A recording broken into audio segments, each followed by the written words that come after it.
Hello and welcome back to my podcast and this episode as we enter into week number 6 of the coronavirus lockdown. Coming up on today's podcast, I have another very special guest, and this guest is a very special one indeed because he is joining me all the way from Dubai. He is the UAE's favourite children's magician and Time Out magazine's favourite entertainer, TV star and radio star, the one and the only Magic Phill will be joining me very soon, where we will be discussing how it has been in Dubai during this 2020 coronavirus lockdown. Stay tuned because it is going to be a lot of fun. Phill has taken time out of his very busy filming schedule for Nickelodeon and also his radio show to come and have a chat. Now as we enter into week number 6 of this god-awful lockdown, this god-awful situation, so much has happened still in this last week. Week number 5 has revealed some pretty bizarre things, let's just say.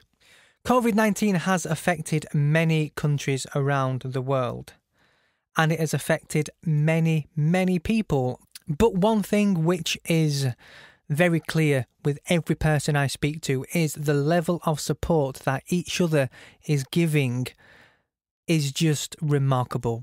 Everybody is doing that little bit extra to support loved ones, friends, family, community, NHS, healthcare professionals, key workers, frontline staff. The love and support is just overwhelming. And as we enter into week number 6, I like bringing good news. It is only 35 claps until Christmas. Yay! I have got to the point where I have no idea what day of the week it is, what date it is, what month it is, or what I am even doing. But one thing I do know is that I am well and truly lost in lockdown. And it is only 35 claps until Christmas.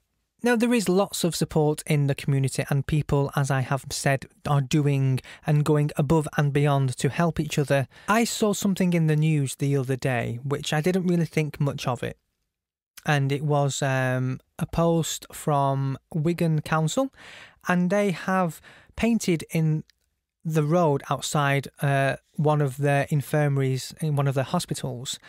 And it is just literally a quote saying, "Thank you, NHS," and then a big love heart, which I thought was pretty sweet. And then the other day I was passing through and I actually saw it with my own eyes. And it made me feel a little bit emotional because I thought that is wonderful. That is going to be there for a long, long time. And it's something like that which would trigger memories of just what we are going through and just how far we have come and how far we have yet to go before it is all over. And you would just remember how much we've done for each other and how much we have supported and come together and just how important the NHS and key workers really are. And I think there should be more of things like this.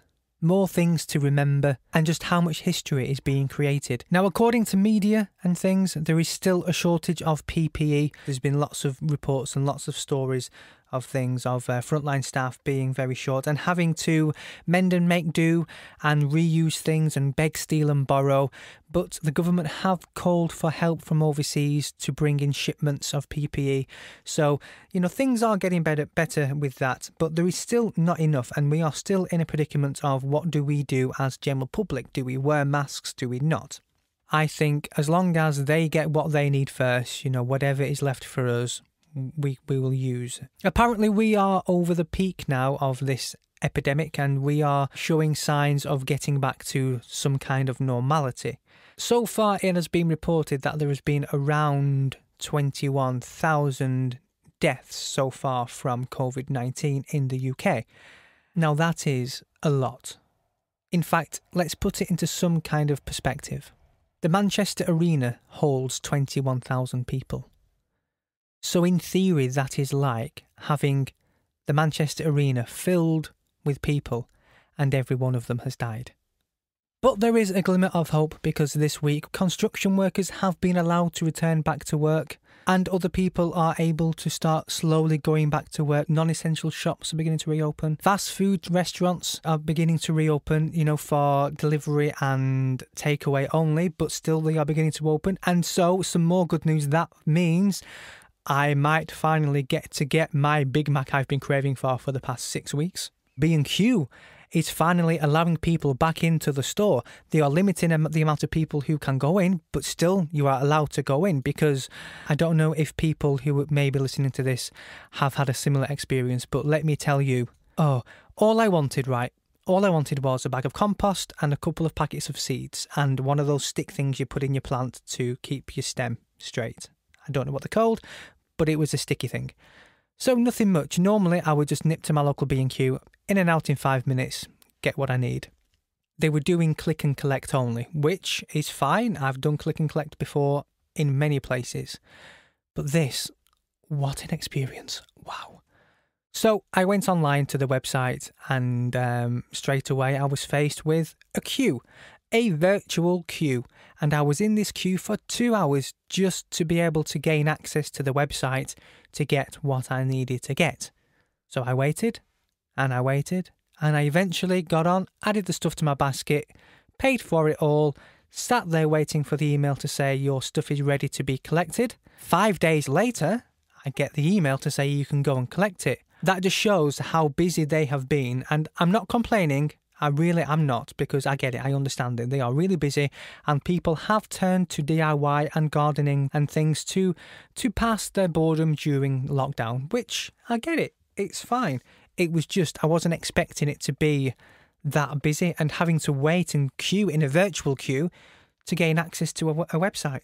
So hopefully things are starting to return back to normal, whatever normal is. Who knows? But things are moving in the right direction. Now, this word normal is banished around quite a lot, and yes, normal life, normality. But what is normal? What is normal? To me, normal is getting up and going to work. So it would be nice to get back into that, being in a routine. One thing that has happened during week 5, and in fact during this entire situation really, which isn't normal, is a certain US president and a certain disinfectant product, let's say. I need say no more, but come on, what is this guy playing at? And now, I know I did say that I didn't want my podcast to be political and I would stay away from political matters, but when you get somebody like that making a comment like what he said, you cannot help but pass comment. I mean, really, disinfectant, is the guy for real? Is he on the same planet? I was going to just literally brush over this and just mention it. I wasn't going to go into too much detail, but I've started, so I might as well finish. I had prepared an audio clip of the video, and like I say, I was just going to brush over it and wasn't going to bother, but have a listen and see what you think. Make up your own mind.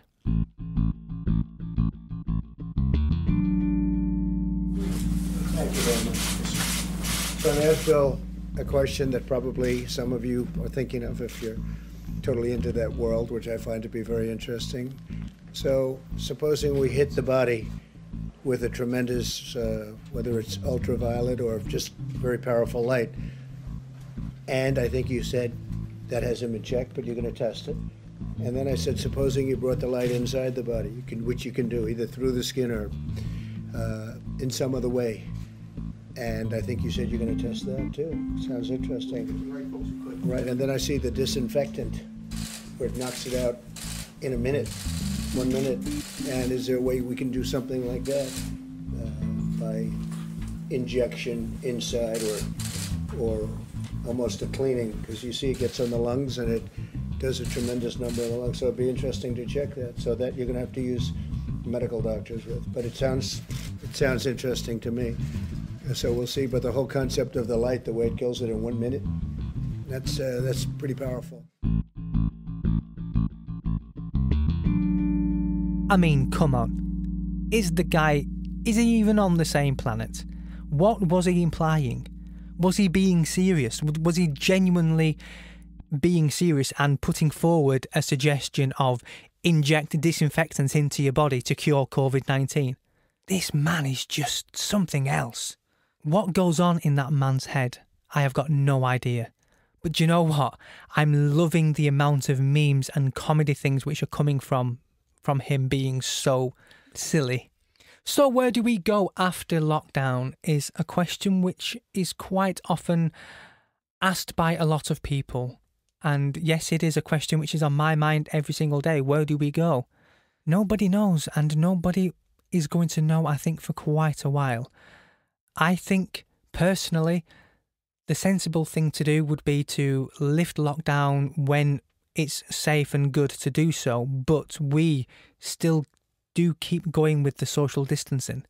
And I know that probably means my job will be affected a little bit longer, but if it means people are safe and well, then I'm all for it, because the last thing we want is for everybody to be released and lockdown lifted and everybody goes out tomorrow back into pubs, back into restaurants, back into theatres, back into cinemas, back into park, back into everywhere.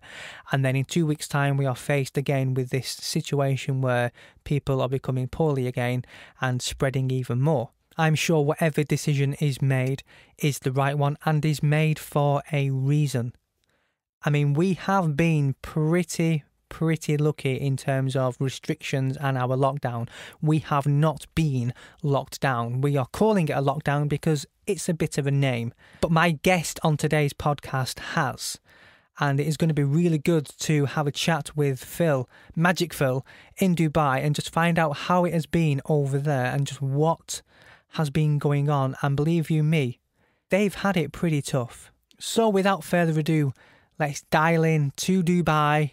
Let's welcome Phill to the podcast. So, hello, Phill. Thank you very much for joining me today. How are you? How are things? Very good, very hot. I can well imagine. Nothing like over here then. Absolutely not. I've got my AC on, like full blast. Send us some sunshine. I'd love to, but then what am I going to have when I'm sat in my pool during this lockdown? Oh, rub it in, sat in your pool. More like a hot bath. So, Phill, just how has lockdown been in Dubai? Tell us a little bit about your lockdown. Well, the government here and, of course, the health and safety people acted rather fast. You did have the idiots, like they are all over the world, that didn't go out in their masks, didn't take it too seriously until cases started getting a lot worse. Then they obviously had a drive-through.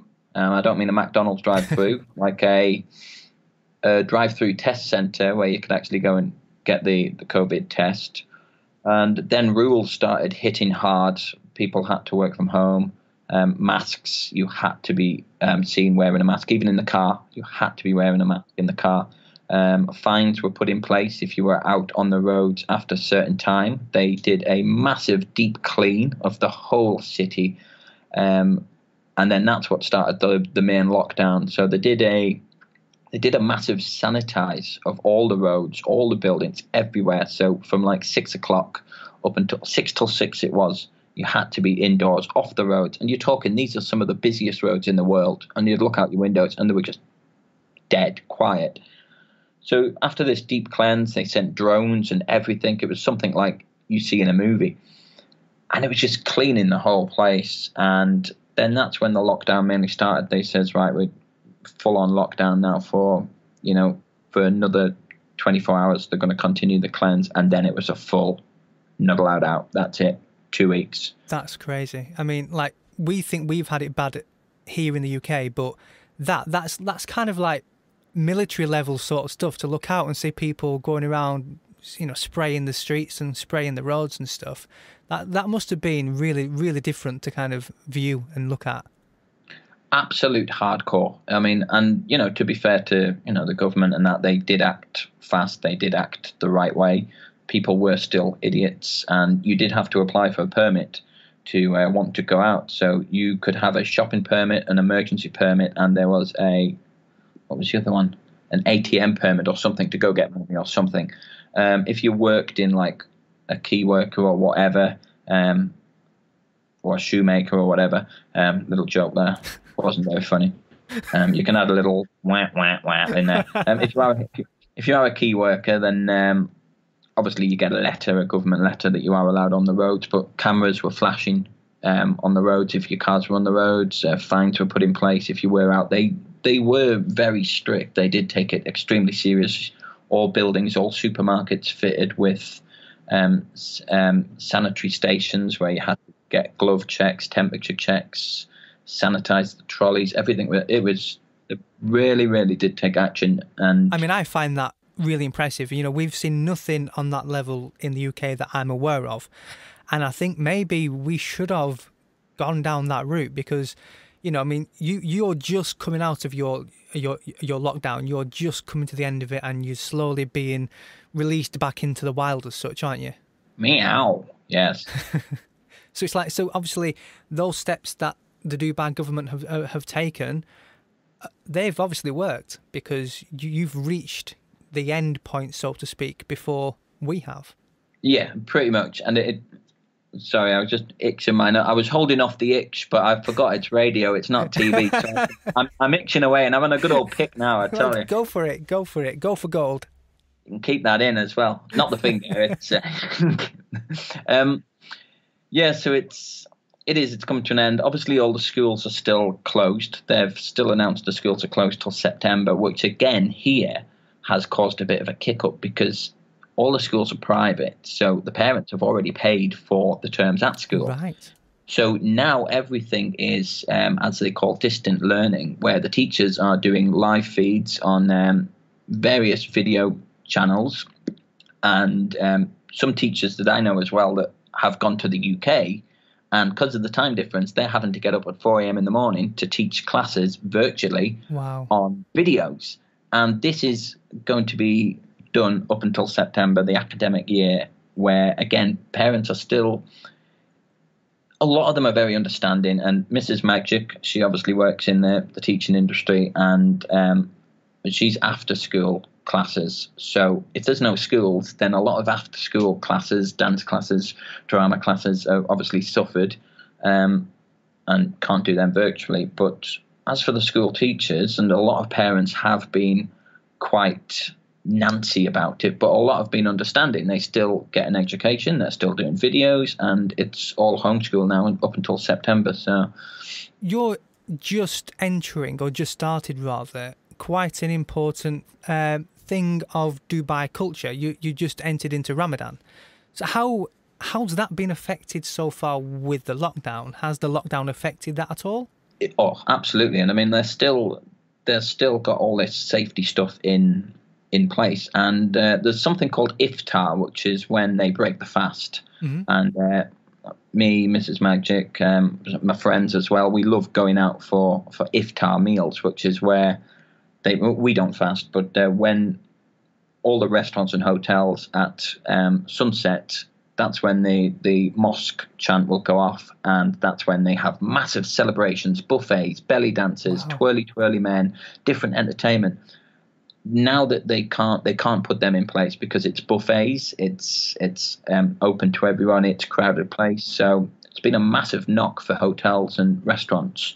Now, I mentioned that we are coming to an end of lockdown, but now that you are allowed out, you still can't go out and have your nice coffees and meals and stuff because the restaurants are very limited. A lot of them are still closed due to Ramadan, and which it's a great time, to be honest, for this lockdown to end because people aren't going to be going out for meals in restaurants. So we've got that nice little switch over. So you don't actually celebrate Ramadan. So what would you have normally have done during this time? So my work hours would have been cut down. I'd still be on air, still be on the radio, still be doing shows and stuff as such. Live entertainment and other musical events and stuff, they normally get limited during the fasting hours. It's, to be honest, they're so relaxed about it now, and you've got to be respectful anyway, especially if you're in a local sort of place. And I have a lot of local friends, local being like Arab, and I work with a lot of them as well. And whether I'm in a TV studio, radio studio, wherever, I just be respectful. I don't eat around them. I am allowed to eat. There are places I am allowed to eat. And obviously, if you're pregnant or if you're a child, you're allowed. So nothing really changes, to be honest, other than you've just got to be a little bit more cautious and respectful. You wouldn't really change much. There's just parties every night, really, if you want to go and do iftar every night. That sounds quite up my street, actually. I quite like a good party. I don't think it will. The bars are closed, my friend. Bloody hell. You know me too well. Oh, I do. So, see, what are you doing during this Ramadan season? Is it a season? Am I right saying it's a season? I mean, yeah, it is. And in the entertainment terms, this is the dry season. Whereas in the UK, this is probably peak season. It's coming up to the summer holidays. It's getting, we've done the holiday parks before. This is where the main peak seasons are. But here, for an entertainer, it dries up, because then after this, you've got summer. It's far too hot. There's no outdoor events. And this is probably quite a bit of a bad season. But they do still do a lot of festivals and stuff indoors, the theme parks, loads of other stuff. But there's one thing I've been doing is using my platform on social media and doing IGTV. I'm uploading weekly episodes, MPTV, at One Magic Phill. Cheesy. Nice little plug. And, just all that kind of stuff. I'm doing lives on other people's things. I'm working with, Nickelodeon. I'm working with some other big brands, kids brands as well, and just creating content at home whilst people are still at home, really. So that's keeping you busy as well. And plus, I'm still doing my everyday job. I'm still doing my radio show, but I'm broadcasting from home. So it's nice to, be sat in my pajamas or less, like I am now, and, just still working. And nobody knows any different. Nobody knows. I can pick my nose as much as I like, you see. Brilliant. So just another little kind of topic to go on to.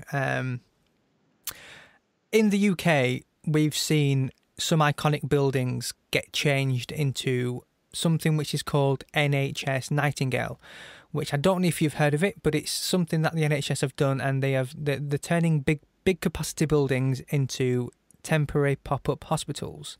So, for example, the Excel Centre in London, which is normally used as a conference centre exhibition place, has been turned into a 500-bed hospital with the capacity to house 4,000.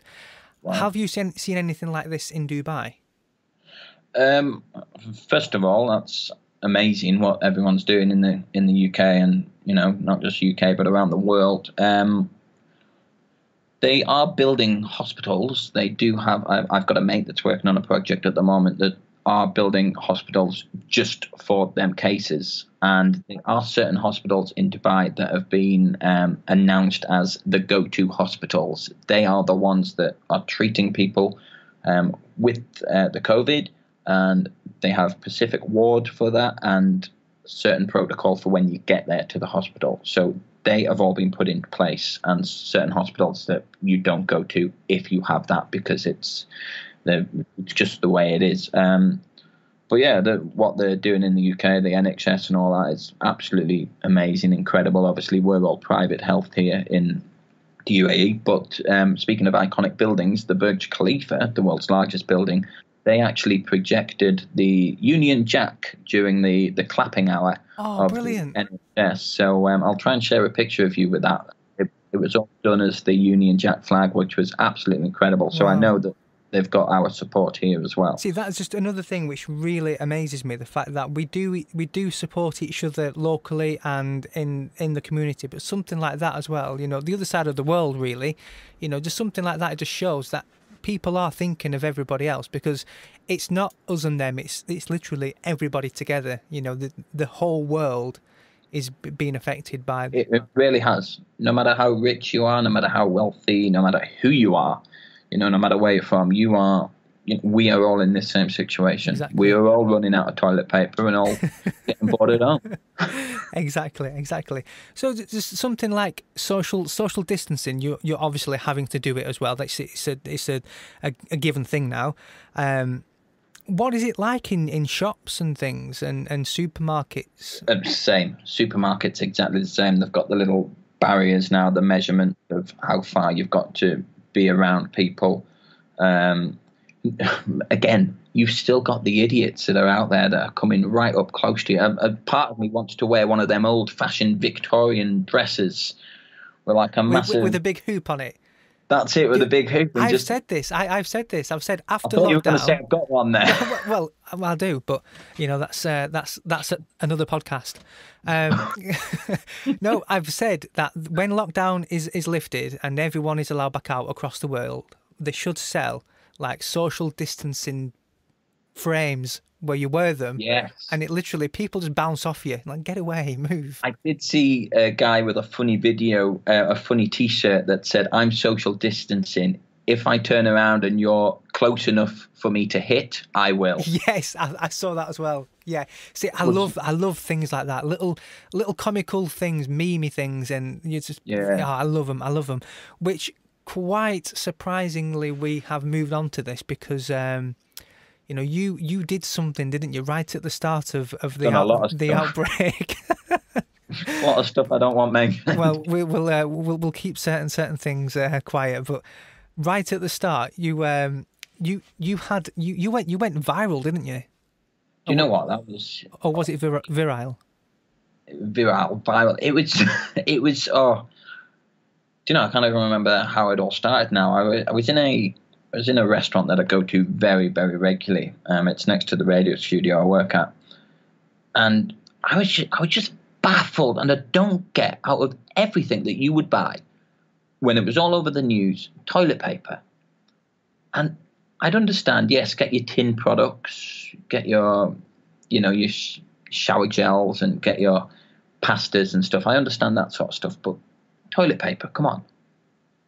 It's something that can be replaced. A towel, wash and wipe, just have a little wiggle in the bath. It's something that is not really a necessary. It's a luxury. So I was getting fed up of seeing all these videos. And what really upset me, out of an upsetting part of it, was all these people buying so much. And then I saw a picture of this little old man once just stood in a shop with empty shelves. And that really got to me. And then it got me thinking that toilet paper is obviously more valuable than money right now. And I was just scrolling, doing my normal morning scroll, having my morning coffee. And then it got time to pay in the bill. Now, I went to the toilet at this point, and this is when I was sat doing my business, 2 reasons why you go to the toilet, 1 and 2. So I was sat there, and I just put the whole roll in my pocket. But in my head, I wasn't thinking what I was going to do with it. I just knew I didn't need it. I was going back next door to the studio where we have loads of supplies. And then I just said to the one of the waiters, I just went, "Can you video me?" They knew who I was. They knew I do stuff on videos, and I'm on the radio and all this kind of stuff. So it wasn't out of the normal. I just said, "Oh, can you just video me paying for my coffee?" I says, "Yeah, okay." Now, the guy behind the counter, Bricks he's called, from the Philippines, such a character, such a great laugh. And none of this was staged. It was literally done at the point, and he really added his personality into this. So he didn't know what was going on as well when I was paying for this. So he gave me my bill. I got my coffee to take away. I'll normally have 2. I'll sit and have 1, then I'll get a takeaway one. And I just wheeled out this toilet paper and just started just paying him. And then he looked at me, and then out of nowhere, he just came out with, "That's not enough." Oh, right. So then that's when I ripped off another bit and just put a bit in his pocket, and I just walked off. And then I went back and I says, "Look, guys, this is absolute comic genius. I'm going to post this tonight. Do I have your permission? Blah, blah, blah." And then that was it. Uploaded it, put a bit of Mamma Mia, money, money, money on in the background. And that night when I uploaded it, normally I'd get about 3,000-4,000 views. But that night it was like 100,000. And I said to Mrs. Magic, I said, "I'm going to wake up tomorrow and this is going to be 250,000. I woke up the next morning, it was 500,000, 500,000. And then at the end of the day, I said, it's going to be 1 million by the end of the day. End of the day, it was like 2-3 million. And now I think it's on like 19 million. It's been shared. No way. Wow. Hundreds and thousands of times. I got contacted from agents that work with Ellen, The Simpsons. It's gone viral. It's just got, and I was getting it sent to me from people like that I'm normally in joke loops. And it just went absolutely crazy. I was getting calls from people and messages from friends in the UK and stuff, and it was just, I went in the next day to the restaurant, and obviously I don't have his number or his contact. And this Brits guy, he was just like, people are coming in, they're recognizing me. Everyone in the Philippines sending me this video, and he was absolutely made up. He was chuffed to pieces. So it was nice that, some people appreciate it. Indeed. Well, I for one did, because it's nice to smile and laugh. It's certainly in times like this. It's because it makes you feel better, and you've helped someone else there. You've put a smile on someone else's face who would never normally have done anything like that, and you've made someone famous. You know what? That's what it's all about, Chris. It's all about just spreading a bit of positivity, a bit of laughter during these tough times. I'm not making a mockery out of anything. My heart goes out to anyone that's got this illness and that lost people from this illness. I'm 100% not making a mockery out of that. I'm making a mockery out of people buying toilet paper by the hundreds, and it's just... Exactly, because it's a very serious thing what is going on, and there are people out there who are not taking it seriously at all. They're being silly, and just things like panic buying toilet roll, and I saw it myself, and I saw shelves emptied, and we've got another thing now in the UK, flour. You can't get flour. It's been called white gold. The new white gold. I've got a garden full of flowers if you want some. No, not that kind of flour. Oh, okay. Baking flour, not gardening flowers. Got a big stash of white stuff behind you there, Chris. Is that flour? Oh, we don't talk about that. Oh, okay. That's actually a pillow. just for the record. White and fluffy. That's what it is. But it's just crazy how people panic buy stuff, and there's no need. I shop daily. I go to the shop every single day because I think you get what you need when you need it. Don't hoard stuff. And the only thing I have panic bought has been dog food and cat food. And is that what you eat now? It is. It's a lovely healthy diet. Sends you barking mad, but it's all right. Yeah. But no, positivity, that's what it's all about. It's about being positive, or as positive as you can be. How have the people of Dubai been spreading positivity? Has there been lots of community spirit? Do you know what? The residents here are absolutely, amazing. You've got, a lot of personalities as well that are really helping with stuff. Deliveries are still going on. We can get shopping delivered. We get fast food. Everything gets delivered here in Dubai. And so delivery services are still happening, and people are putting out sanitary packs on their doorsteps, giving delivery drivers water. I'm not doing the packs. I give delivery drivers the water and sanitizer when they come to the door and stuff.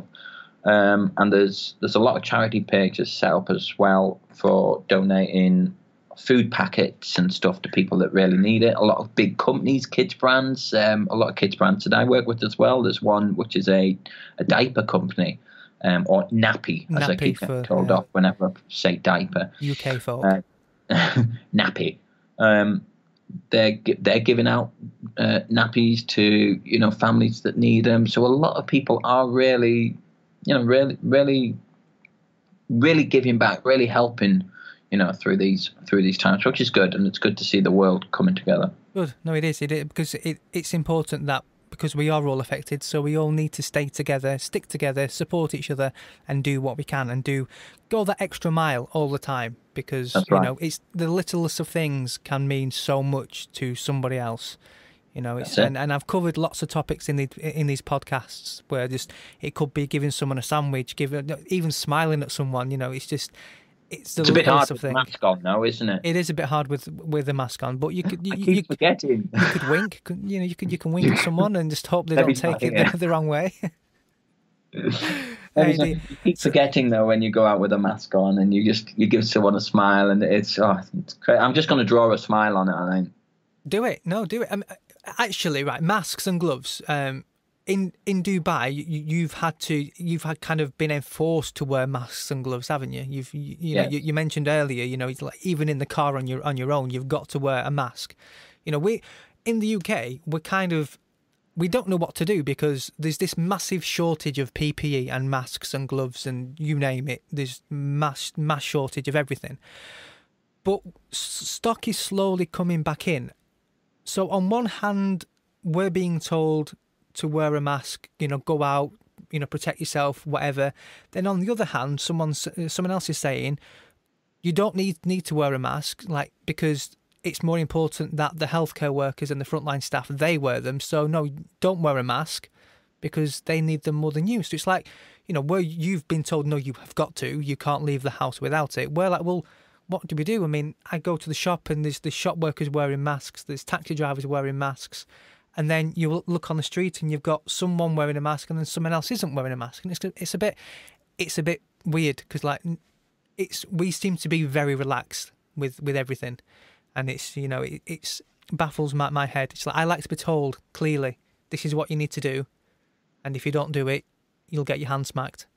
That's right. And I think you guys in Dubai, you've got it right. If you ask me, it's like you've been told this is what you do, and you wear this, you do this, you don't do that, you don't go out. If you do go out, you will get a fine. I mean, I'll be honest with you, our fines I think started at £30, then they went to £60, then they went to a couple of £100. Yeah, I think ours was. I think if you're not wearing a mask, it was I think 1,000 dirhams, which is about £200 or something, stuff like that. I mean, it leaves a terrible suntan mark, but you think sunglasses are bad, where you're under eyes. So Phill, another little thing I want to have a little chat about is a bit of a legend that has happened, and he's a bit of an icon now. Captain Tom. Have you heard about Captain Tom? I've seen him on a nice little yacht on the marina in Dubai. That's where he's gone. I've been trying to contact him to get on the podcast. It's not been answering my phone call.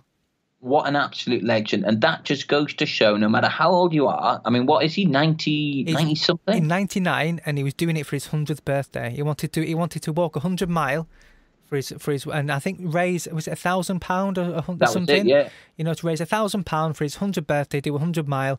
Do you know how much he ended up raising? Last count I saw was 22 million or something. Well, as of the 26th of April, it was 29 million. That's a lot of money, that, isn't it? 29 million. That is, and do you know what? That just goes to show that no matter how old you are, no matter how obviously he's got a bit of a struggle to walk because he's got his Zimmer frame, but he just didn't give up, and he did it, and he's done everyone proud. He's raised a lot of money, and give the man a knighthood. No, indeed, I think he definitely needs, because he's done this, and there's thousands of people worldwide, if not millions, who are doing things to help each other out. But something like that, this humbled 99-year-old man, they said, look, for my 100th birthday, I want to walk 100 mile. 29 million pound later. How many laps of your garden have you done this past 2 weeks? I've done thousands and thousands and thousands. I've walked marathon after marathon. How much have you raised? I've raised a couple of legs and an arm, and my doctor said to me the last time I went to see him, he said, "Kris, does diabetes run in your family?" I said, "Doctor, nobody runs in my family." It's like the other day when I had a bit of diarrhea. I said, "Does that run in the family?" He says, "No, but it runs in the genes." Hey, Had a little bum in there. Love it, bum. Love it. Have you missed me? I have very much. I love giggling, Phill. And I love having a laugh and a joke, and it's just little bits of silly humour. Yeah, back in the day. I know, back in the day. But speaking of silly comedians and silly humour and silly things, I have another little well, if you want to call him a legend, you can do. I can think of many other words to call him. But Donald Trump. Have you heard about his latest outburst comment? I've heard of Donald Duck. I think they went to the same school, didn't they? Well, yes. I can think of another. Yes, we'll stick with Donald Duck. Yes. Do you know what? He's just he's an entertainer, isn't he? He is, but I don't think he should be entertaining. I think he should be running a country. But I just don't know what is. just a spoonful of Clorox helps the medicine go down. I mean, what is this, man? It is comical. It is, can I say and no comment? obviously, you're in a bit of a worse position in the country you're in. So there's certain things you can't talk about. So I won't stay on the topic for long. But the reason why I've mentioned it is because the stupid thing he came out with, and the funny stuff that has come from that, and the amount of memes and social media hype and songs, you just give us a little bit of a song there of one that has come out. A spoonful of Clorox makes the, it's that sort of thing. He's come out with something stupid like that, and other people have come out with brilliant comedy gold. And what's been your funniest one you've seen so far? Oh, what funniest? I did like that Clorox song. I saw one. It was a Queen mega mix. It was I Want to Break Free. I've seen quite a few makes of them. I Want to Break Free on the lockdown. Brill. Gosh, you put me to the spot now. I can't really remember much now. No, I think my favourite one I've seen, especially regarding the Donald Trump thing, was it was a picture of a bar in a pub. And it had all the beer taps there, but they changed all the logos of beer to like Dettol and Stars. Yeah. It was brilliant. It was really, really, really funny. So just finally, before we start to wrap things up, and we're on the social media thing. If I did that, then I wouldn't be due a baby in August 12th. Oh. Oh dear me. Yes, you are due a baby. Oh, August 12th. So August 12th, yeah. Little baby Archie James. Oh, my dog's called Archie. Is he? Yeah. Oh, well, there we go. Well, wasn't the inspiration for our name, so we'll not give you credit for that one. Sorry. Never mind. Well, if you stick around, you can meet him. I'll go and get him, and I'll stick him in a box and send him to Dubai. Oh, lovely. No, just finally, before we start wrapping up and saying our goodbyes and stuff, have you fallen into the TikTok trap? The TikTok trap? I have, actually. I wouldn't say I'm a fan. I did start, and I did my very first TikTok in Budapest when I went for Christmas last year. And because obviously being in the public eye and being a personality and stuff, every form of social media is good to be on. And everyone was saying, get on TikTok, get on TikTok. And I got on, I did a few silly ones, quite a few got really good views, quite a few. I'm still trying to find it and get it, because I'll post a video and it'll get like 300,000 views, and then one after it'll get like 62 views. And the one after that, it's like 1 million views. And it's like, I'm still learning, I'm still getting it. I'm inspired by a lot of people on it. And I'll keep doing it as, because it's fun and it keeps me creative. Are you a TikTok talker? Do you know what? No, I'm not. I've seen some, but I've not ventured into the big bad world of TikTok yet. But the more people I talk to, the more I think, well, I fancy having, just going to have a look more than anything. Get on it. And you can have fun as well, because you can look at other people's profiles and do like duets. So you can react with other people. So I'm fed up of seeing the Baked Potato song by Matt Lucas. I know. Everyone is, and let's not sing it, because you'll be in my head for 3 days. If I can be honest with you, Phil, I was expecting you to do a cover of that. Do you reckon? When I saw it, I thought, oh, Phil will be all over this. Do you know what? I've been trying to stop myself doing a duet of it and doing like a bit of magic with some potatoes, but I can't compete. He's done it with Queen, Gary Barlow. He's done it with all these amazing people, and it's like, do you know what? I might do it. I'll do it for a laugh. Yeah, do it. Baked potato, show me the way. Wash your hands and stay indoors. Thank you, baked potato. It's as bad as the one about the shark, isn't it? Oh gosh, yeah. Let's not do that, especially when I work in kids' radio. Let's stay away from the catchy songs. We've got enough things which are catchy in life anyway. We don't need more catchy bloody songs. Wear your masks and gloves. Exactly. So just before we do go, Phil, and you've said that now 5 times. I know, but I think it's something else. I'll tell you what. No, I'll tell you what. Right, let's give you the opportunity to hijack my podcast. Finish off. Yeah, just go on. You hijack my podcast and give some shout outs and some thank yous, some plugs, whatever. Some plugs. Yes. It's just like the Two Ronnies sketch from the hardware store. 4 candles. Got any plugs? 4 candles. Do you know I used to work at Beamish Museum? Yes. I did my work experience there, and I was actually in the co-op in the old town, the 1940s town, and everybody would come in and say that as if they were the very first person to ever say it. It's like 4 candles, to the point where they actually did have 4 candles, and says, "Yep, not like we've heard that one before." And they were so chuffed and happy with themselves, thinking that they were the only ones that said that. And it's like, but everyone must get that. Celebrities and catchphrases. It's like I was watching Father Ted, where Victor Meldrew from One Foot in the Grave, I don't believe it. I was watching that sketch, and there was he was there as an actor, and Father Ted was like, "Hey, it's that guy off One Foot in the Grave. Go on, say it. He'll love it. He'll love it." And then he says it, and he just turns around and thumps him one.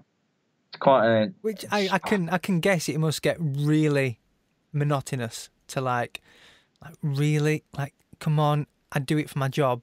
Don't make me do it in real life. I mean, I always wrap up my radio show with stay tuned and stay silly.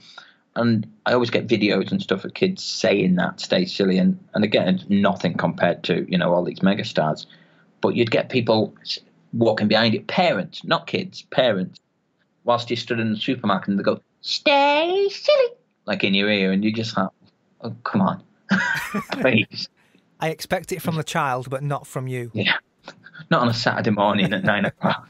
But no, I think everyone's, doing the right thing. People just need to stay at home, especially if you've got elderlies and, babies and Indeed. all that kind of stuff. And, it's just, this is amazing how we're still in touch after all them years. I know. The wonders of technology. But no, I thanks for having me on. I hope everything's, hope everything's well. Hope everything's good. Hope your theatre opens its doors. Oh yes, we've survived many things, Phil. We can survive. We can survive a little bit of a bug. Well, that's good. So, is there any shout outs you want to give before we go? Oh, I'd like to give a shout out to Mia and Milo. I don't think you've ever had shout outs to them on the show.